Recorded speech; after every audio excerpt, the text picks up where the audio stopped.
The last sort of 8 years I've been making work really looking at the home and suburbia, and so that's involved creating these large-scale projects around the world. There's something about the home that keeps drawing me back to it.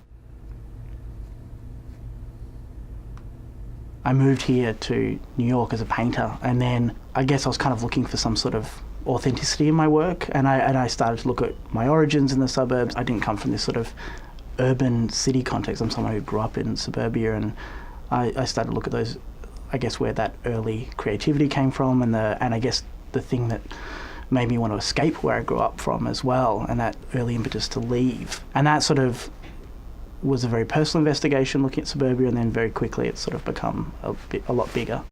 I think when I was first doing it, it was very hard to explain what I want to do. When I say I want to paint a house, people thought I just wanted to paint the outside. I just want to explain, I want to paint everything, and including the windows and the bushes and the plants and everything. And it starts with a conversation with that community, and then getting access to the houses. The houses, generally speaking, are set for demolition, so they have a long history, but it's sort of, this is their last way of documenting them and their last moments. I work with a really great film crew, and we light it and photograph it and film them, and so the documentation really becomes the work as well.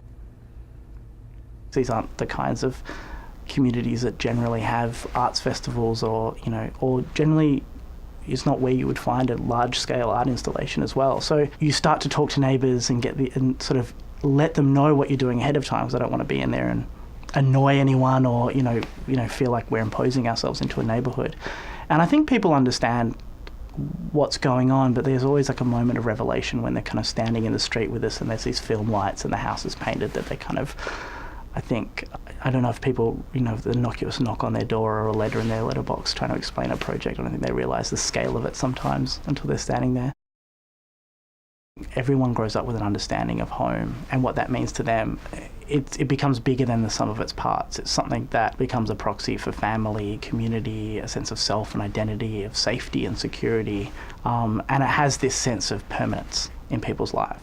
That's something that's really interesting to question. I can question that by creating these aesthetic markings or these aesthetic attacks on the house, which don't really change the function of the house, but feel like an attack and feel like and they reveal the home to be vulnerable, and I think start to show those cracks and begin to ask those questions about why does the home and why does that sense of place and connection to an area or this sort of very mundane piece of architecture inform so much of how we think about ourselves.